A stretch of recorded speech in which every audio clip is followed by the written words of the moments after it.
graduated college and stuff, it was all about like passive income, right? You just wanted to see passive income. We're going to build, right.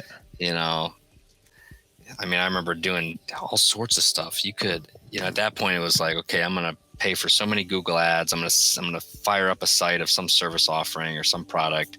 I'm going to feed it with cheap advertising and we're going to get a margin. Right. And, you know, half of those things backfire. Right. But yeah, there was always like this, you're always, I mean, at least everything I was reading and consuming was all these like growth hacks or like shortcuts, right?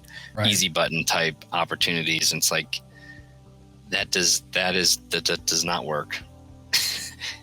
It might work for a moment. It's not sustainable. Not sustainable. Not something that builds actual value over time. But you know, that's what everyone was saying. And then you look at some of the, you know, you find some good mentors that actually built businesses that were worth something, and you realize that there was no growth hacking. There was no, you know, like at Spark, I mean, we've grown over, you know, 90% of our new clients are all referrals. Like there's no growth hacking that. You have to land a client, you have to do really good work, and then you have to wait for them to talk to somebody. There's no growth hacking that. So that's kind of it. What else have you guys been doing to grow though? Anything else, like any other efforts, leading indicators you've been focusing on to move the needle for your software company? Yeah, I mean, we've tried to pick out some really good industries to kind of share. You know, what we've seen is, you know, we're helping a lot in construction and manufacturing, some healthcare, but what we've noticed is that sharing the story has really helped, and finding some industries to become thought leaders in has helped. Construction's been great to kind of share some of that, and you know, what's been known as kind of a lagging industry, and there's really no one owning that space, at least in our regions, our geographic regions. So that seems to definitely be helping. You know, but yeah, social media, really just sharing. I mean, it's most software. You know, most developers or software companies are typically like, yeah, I mean, mostly introverted, right? I mean, very, yeah. Right. And so, you know, how do you know, so we have this thing when we hire individuals, we have like my HR team's going to get mad because I don't know the exact name, but it's kind of like the first 30 days of Spark, you know, when you become, you know, a customer team member or employee journey. Yeah, it's kind of like an employee journey, and the, you know, in there has like part of it has like 21-day LinkedIn challenge. And so every day you got to do something else on LinkedIn, right? Update your background, update your photo, you know, post something and join. And so, you know, I know there's some people on our team that took them completely out of their comfort zone.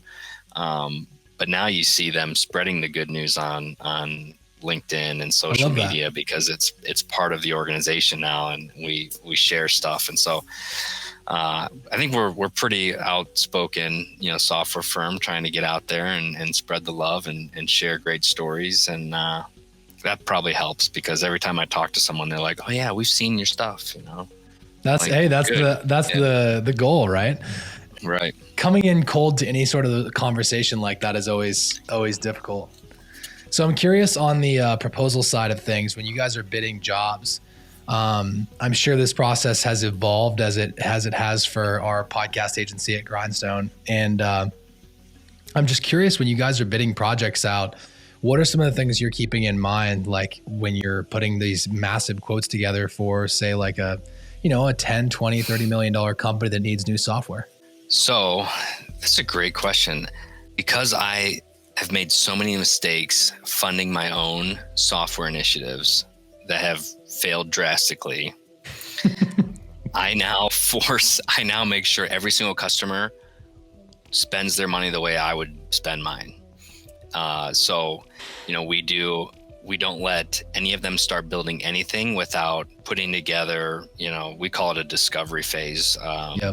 Basically an assessment phase of like, let's put together some high level specifications and some screens, and let's show it to your customer. Or in most cases, in these privately held businesses, it's their users, right? So one of our, you know, brand promises is that we guarantee adoption. So when we go into a company, we can say, we're going to guarantee your users are going to use this. Your employees are going to use this tool.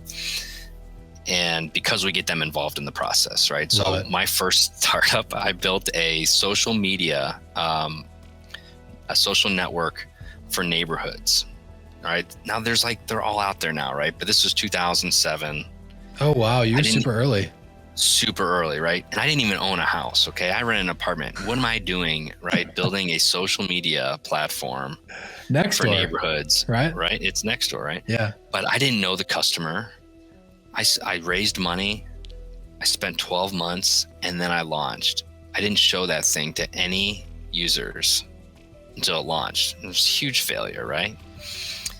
So now what we do is and I've had successes. So we've built, I'd have an iPad app that I partnered with one of my great friends with. And the first thing we did was we put together a clickable prototype. We sent it to teachers. All of a sudden we got back 20, 30 people said, I'll buy this right now. Built that thing in 30 days, launched it. Things made money for 8 years straight. No overhead. And we did it in 30 days versus I spent 10 times as much in a year. Wow. And so we try to make sure our clients get the end user involved. Don't overinvest. Make sure they understand what you're building, understand the ROI, and then break that project into small milestones. And so we don't waste their money like I've wasted mine time and time again.